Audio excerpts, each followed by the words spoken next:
We have about 150 children who come in our oratory every day from the nearby village, coming for evening playing, recreation, and then after that for classes in the study for the last 12 to 14 years. And these children's parents came to us asking us that can we get something. We just are not able to earn any money. We are not able to feed our children. So also we have about 100 ladies who study different skill training that we were doing during pre-pandemic times. Tailoring, beautician. They too came and said that our husbands do not have work, we do not have work, our children are starving, please help us.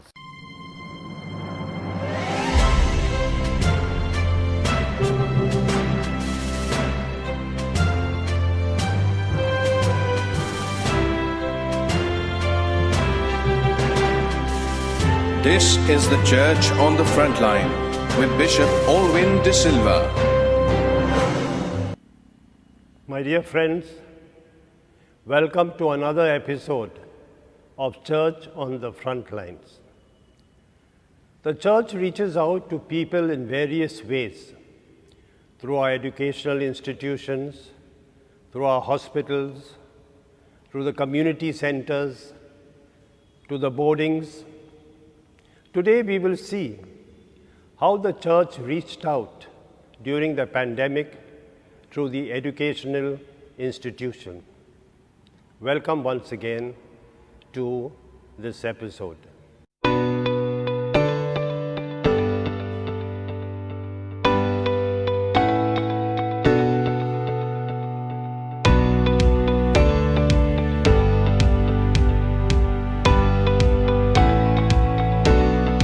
There were laborers and daily wages guys, and also maid servants because they were not allowed business at stopped. So I thought, let's do something for them. We got like 100 kgs of rice, we got dal, the basic needs for them. We got atta and some oil, and we distributed that. And so that's how we started, from a small little place here in Karavegaon. We moved on to other villages right from Vashi, Khargar, Turbe, Nerul, Sanpada, Panvel, right across, and helping people. It was an overwhelming response. After about a week or so, I did not have much money in the bank, and it was just enough to buy maybe ration for the next day, and we were supporting over about 500, 800 to 1,000 families a day, or even more at times. And I was telling the Lord that I will look after the field, you look after the bank account.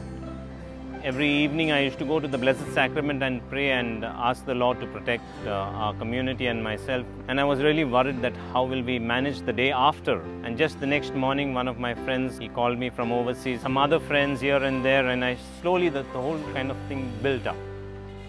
God took care of the bank. I believe that it was God's work, that He took care of the bank while I and a few set of my staff and volunteers were going around every node in the morning, afternoon, evening, night. We are also working with the migrants. We realized that when they were all walking back home, how difficult it was for them, and we're getting to know each one's story as we meet them. And the first time I found a man, he was walking, and I asked him, "You have any food?" He opens his little packet and he has 2 small packets of Mari biscuit and a little bit of puffed rice, kurmura. It was very heart-rendering. They were walking along, very many of them being fleeced with money, being put on the trucks, 3,000, 4,000, whatever rupees they had, selling their mobile, selling whatever they had to go back home, saying that we do not want to die. And so we were going around helping them with a lot of food for their journey.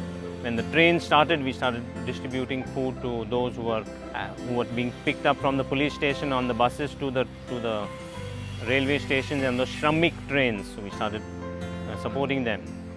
We supported about 25,000 families right across Navi Mumbai, from Ulve right up to Vashi, Turbe and beyond, with every little node in between. As we continue to do the food relief, there were those who started getting into quarantine, those who could not go out. Some of the neighbors would not be ready to even help them. So We approached the local municipal corporation, got some addresses of a lot of the surrounding housing that needed help during the quarantine period. We have been taking groceries and food grains and leaving it at their door or at the gate for the watchman to hand it over to them. Then came the second wave. So many around during that second wave period needed a lot of medical equipment, whether it be masks, gloves, medicines. And so we started supporting different groups with medicines, different people. So with the oxygen concentrators, we started reaching out to different dioceses, to different NGOs, and to different individuals who were working in their villages, be it in the Jor Valley in Uttarakhand or in Himachal Pradesh, in Gorakhpur, in Lucknow, in UP, in Bihar, in Ranchi, in Patna, or in Tamil Nadu. We started sending these machines and different medicines and medical equipment due to the largesse of people.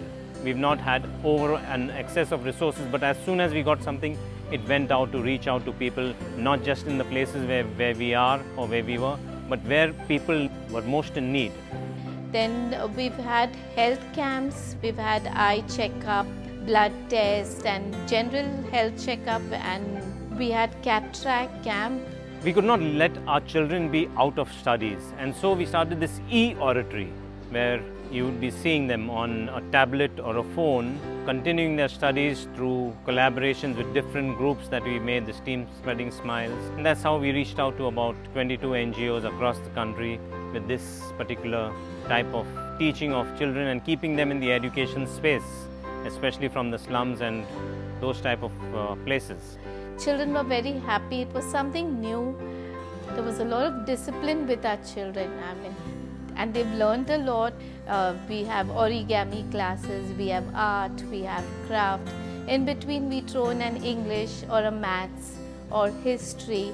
So this way we keep the children connected.